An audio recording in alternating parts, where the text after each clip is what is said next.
Welcome back to the Derelict Workshop Renovation series. In the previous episodes, I removed piles of old junk, removed the old roofing material, and rebuilt the chimney stack. This episode is all about the roof. I'll be installing fresh corrugated galvanised steel sheeting on the main workshop roof to keep it dry and sturdy for years to come. Plus, I'll repair some rotten timbers and replace the valley troughs to ensure everything drains properly. So let's dive in and get to work. Look, it's arrived!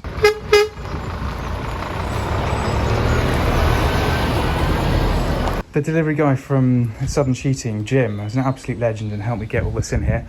And we've got fixing screws to fix the galvanised sheeting down onto the battens, joining screws to join the sheets together at the boundary between sheets, and then here we've got caps to add additional protection. Then we've got ridge profile and valley profile.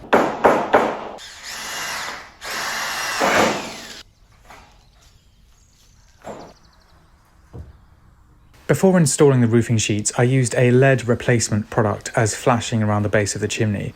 In retrospect, I should have just used lead, as this product definitely feels flimsy. I've added the process at the end of the video, but I wouldn't necessarily recommend it.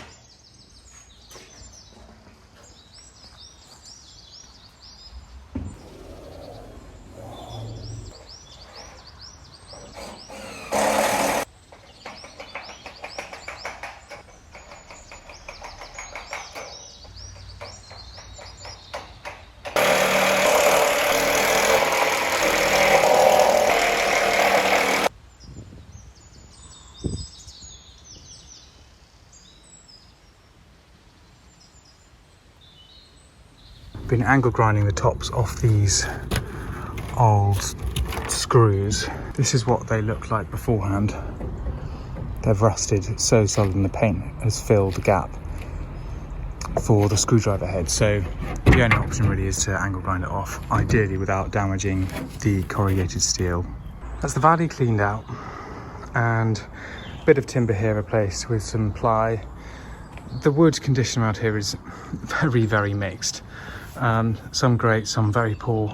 The valley material is nicely in place. Very neat, spot on angle.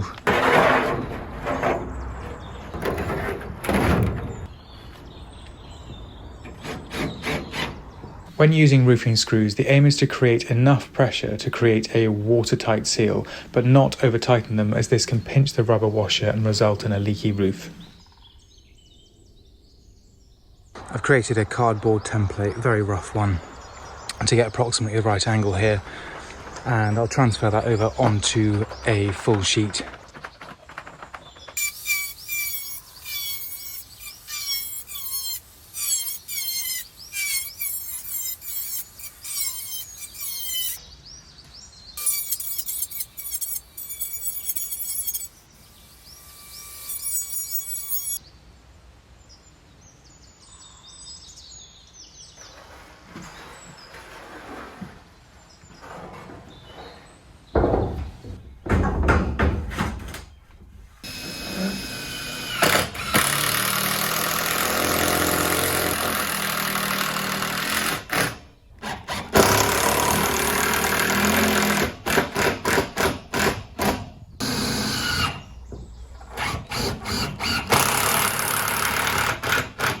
The sheets I'm using from Southern Sheeting require a 90mm overlap at the boundaries. I fasten the sheets to the battens 4 times across the width and install stitcher screws between the batten screws along the overlap.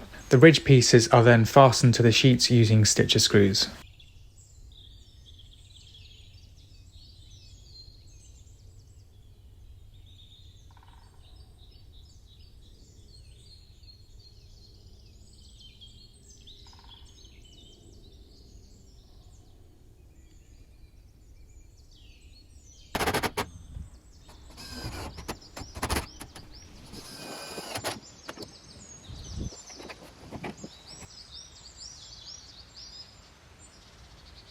the valley here is just rotted through. You can see through it, it looks like a sieve. As a result, this beam is rotted quite severely to the point where it's just literally powdering.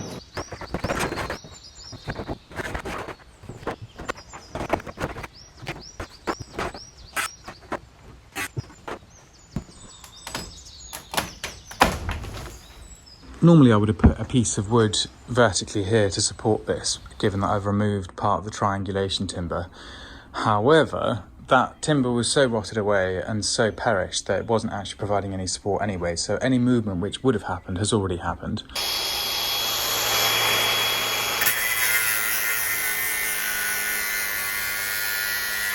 Now what I'm going to try and do is replicate this joint here with a variety of cuts, chops and a little bit of chisel action.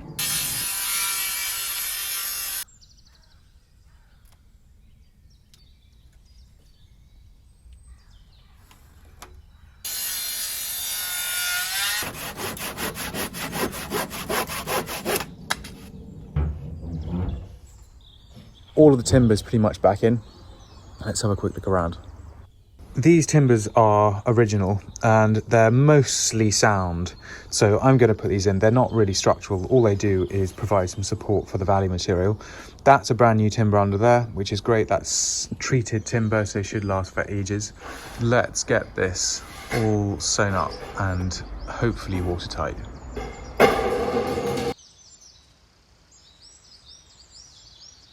The valley material is fastened in place with these little ring shank nails. They're roughly 1 inch long and probably a couple of mil in diameter, and they seem to work fine and they should last a decent time. They're just pinning the edge in there and they're roughly every metre or so.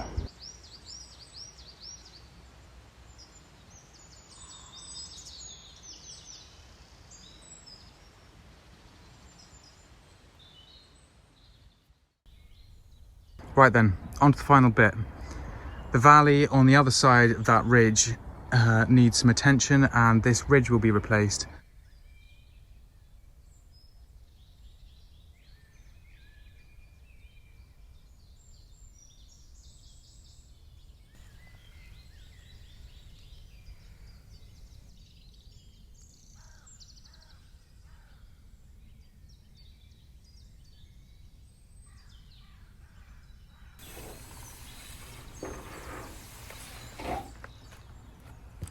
At the top here, I've just folded this bit over the top, so if any water's coming directly down, it should shed either side.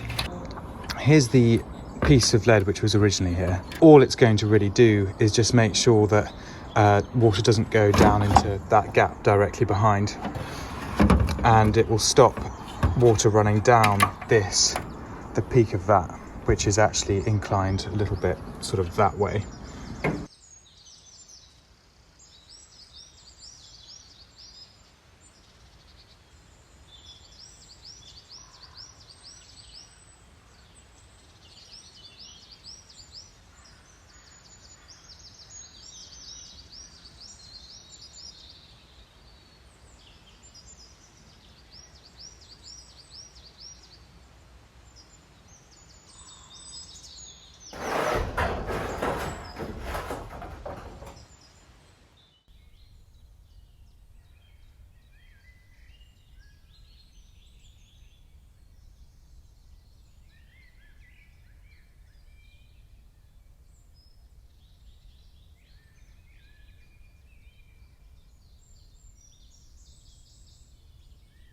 A little wibbly wobbly here and there due to the underlying wibbly wobbliness, but should do the job nicely, I think.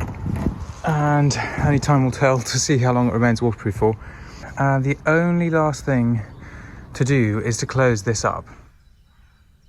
Thank you to Southern Sheeting for sponsoring this video. You can find a link to their website in the description. Stick around for the process I used for installing the flashing around the chimney.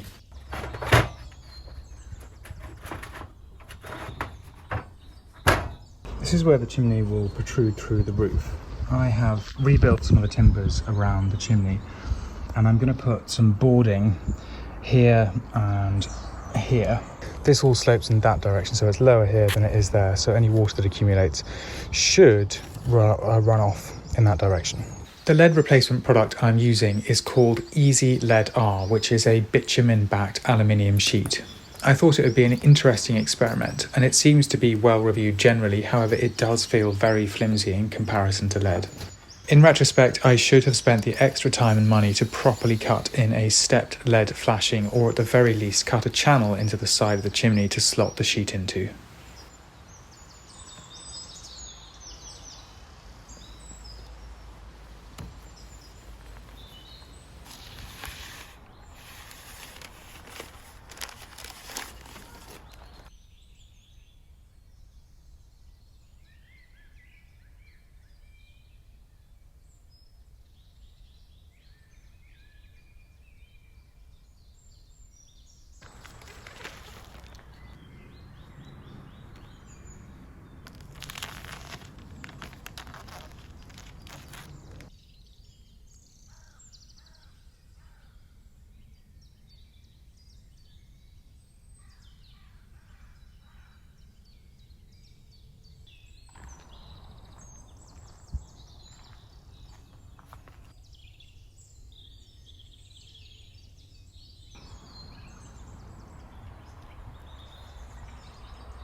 Rain will run off into the gutter down here with the slight gradient on this horizontal piece, and then down the guttering, and off we go. In the next episode, I'll be lining the chimney, making a brass cowl and installing a vintage Norwegian log burning stove.